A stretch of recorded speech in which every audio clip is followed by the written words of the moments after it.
안녕하세요. 대치동 독서법의 작가 박노성입니다. 오늘 여러분과 초, 중고생 자녀를 둔 학부모를 위한 독서 교육법이라는 주제로 강의 시작하겠습니다. BC와 AD라는 걸 요즘 새롭게 정의 내리고 있어요. 코로나 전하고 코로나 이후, 질병 이후라고 해서 신조어로 만들어지고 있는데 현장에서 만나서 소통하는 게 굉장히 줄어들고 있어요. 그래서 이제 첫 번째 주제로 제가 이야기 나누고 싶은 거는 코로나19로 인해서 입시제도가 어떻게 변화될 것인가에 대한 그 변론부터 말씀드리면 큰 변화는 없을 걸로 예상이 되는데요.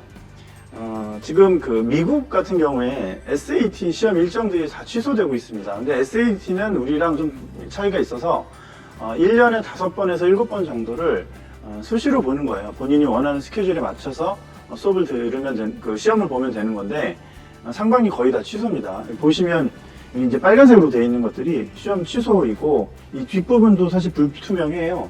그런데 한두 번 정도, 그러니까 5번, 6번 정도 볼 것이 한두 번 정도로 축소되는 그런 경향인 거고요.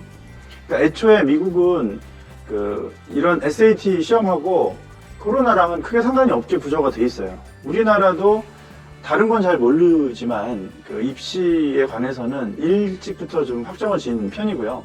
학생들이 지금 학교를 나가고 있죠. 그래서 일정을 보시면 모의평가, 9월 모의평가, 수능 일정들이 크게 변동 없이 진행이 될 겁니다. 이걸 위해서 이제 수험생 여러분들이 스스로 스케줄 관리와 건강 관리를 좀 하셔야 되는 그런 것들이 숙제로 남아있다고 보시면 되고요. 이 수능에 대해서는 기본적으로 잡힌 것들은 유지가 그대로 돼요. 2015년 개정 교육과정이 이번 수능에 처음 적용이 됩니다. 그래서 굉장히 관심이 많고요. 영어 절대 영역, 영어 영역 절대 평가는 그대로 유지가 되고요. 그다음에 모든 수험생들 한국사 영역 응시하는 것도 유지가 되고요. EBS 연계 비율 70%도 그대로 가고요. 그다음에 시험 당일날 수험생 숫자를 좀 제한한다. 이런 것들이 그대로 유지가 되고 있습니다. 그래서 큰 변화 없이 준비를 해야 될 것이고요. 이제 대치동 현장에서 나오는 이야기들은 제도적 변화는 크게 없다. 그렇지만 심리적인 위축이 가장 걱정이다. 학생 여러분들이 이제 가정들도 굉장히 어려운 상황들도 있고요. 소비도 위축돼 있고 사회적으로도 굉장히 위축돼 있는데 수험생 여러분들은 그러시면 안 되겠죠. 또 그런 학부모님들이 더더군다나 이런 시기에 남들이 위축돼 있다고 본인 스스로도 위축돼 있으면 아이들이 힘들어 하겠죠. 그래서 심리적으로 안정감을 가지는 것이 가장 중요하다고 생각을 합니다. 근데 그게 말처럼 쉽지는 않아요. 서울 소비자 태도 지수 추이를 보니까 다 예상하시겠지만 1분기는 벌써 저렇게 안 좋고 역신장까지도 이야기가 나오고 있고요. 이게 전 세계적인 추세이기도 하고 말하자면 자연재해죠. 그래서 이걸 이런 상황을 우리가 길게 나열하는 것도 중요하겠지만 이걸 어떻게 극복해 나가느냐가 중요합니다. 이렇게 반등의 터닝포인트는 여러분들한테 달렸다고 생각을 해요. 그 마크가 의미하는 게 어떤 회사인지 혹시 떠올리시면 좋겠는데요. 나이키죠. 나이키가 얼마 전에 이런 캠페인을 했어요. 제가 문장을 준비를 했는데 한번 읽어보겠습니다. 함께 운동할 수 없습니다. 국가를 위해 뛸 수 없습니다. 관중을 위해 경기할 수도 없습니다. 하지만 우린 오늘 78억 명을 위해 운동하고 있습니다. 지금이 우리의 기회입니다. 플레이 인사이드, 플레이 포 더 월. 그래서 유명 스포츠 스타들이 지금 집에서 비록 관중들은 만나지 못하지만 집에서 열심히 운동하고 있다는 모습을 담은 캠페인들을 올렸고요. 이게 이제 올라가니까 팬들이 자기도 집에서 열심히 운동하고 있다라는 영상을 올리기 시작하고 인스타그램이나 SNS에 공유하고 있죠. 그렇습니다. 우리가 계속 안에 있지는 않을 거예요. 마스크를 계속 쓰고 있지도 않을 거고요. 우리 이런 상황이 계속 있을지라도 나 자신은 여기서 그냥 위축되어 있으면 안 되겠죠.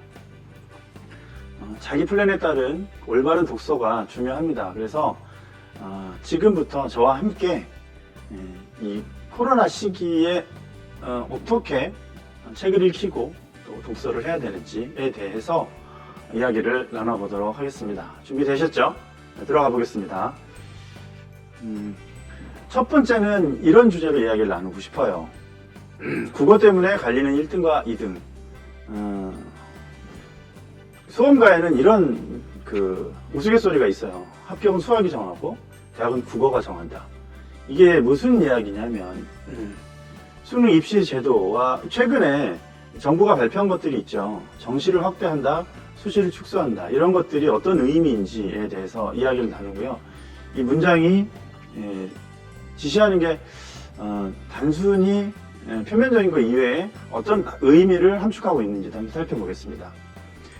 수능 만점자 비율이요. 국어가 굉장히 낮아요. 그리고 수학보다도 상대적으로 국어는 만점자가 굉장히 적습니다. 어렵게 낼 수 있으면 한없이 어렵게 낼 수 있는데 지금 수능 과목 자체가 굉장히 축소가 되어 있단 말이에요. 그리고 영어는 절대 평가예요. 그래서 이 등급만 유지하면 자기 점수를 그냥 가져갈 수 있어요. 만점을 굳이 받지 않아도 변별력이 없습니다. 결국 국어하고 수학에서 높은 점수를 받아야 돼요. 그러면 이제 정시 하나로만 그 수험생을 뽑는다는 게 정부의 방침이잖아요. 그러면 굉장히 어려워질 거예요. 여기서 많은 수험생들을 힘들게 만들어야 우수한 학생을 뽑아낼 수 있을 수밖에 없는 거죠. 자, 그게 이제 국어가 어려워진 이유인데요. 조금 더 구체적으로 한번 4가지로 범주를 나눠봤습니다. 첫 번째는 외부 요인 2가지인데요. 첫 번째는 수능 과목 변화, 그 다음에 두 번째는 내신과 수능의 문제 유형의 차이예요. 그 다음에 외부 요인 2가지는 국어 공부가 부족하다는 것, 그 다음에 국어의 기초가 부족하다는 것입니다. 지금부터 저와 함께 이 4가지를 하나씩 살펴보도록 하겠습니다. 첫 번째 요인인데요. 외부 요인으로 수능 과목의 변화예요. 단군 1의 최소 과목입니다.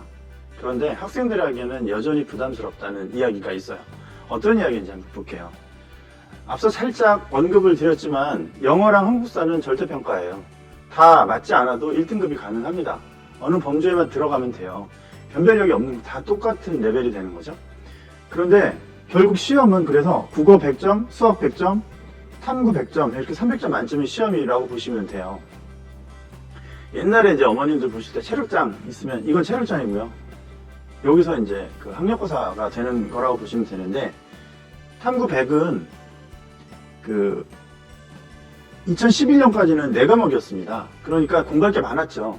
근데 2012년도부터는 3과목으로 줄었고요. 2014년도는 2과목으로 줄었어요. 그래서 결국은 A 과목 하나, B 과목 하나를 해서 총 100점을 맞으면 되는 시험이에요. 국어, 영어, 탐구 A, 탐구 B죠. 왜 이렇게 됐을까요? 왜 이렇게 됐을 거라고 생각을 하시나요? 4과목을 보니까 탐구를 선택하는 난이도에 따라서 학생들의 점수가 변별력이 없는 거예요. 아니, 너무 편차가 큰 거예요. A라는 시험을 보고 B라는 시험을 보고 C라는 시험을 보고 D라는 시험을 봤는데 난이도가 너무 달라서 잘못 고르면 힘들어지는 거죠. 아주 형식적인 시험이 된 거예요.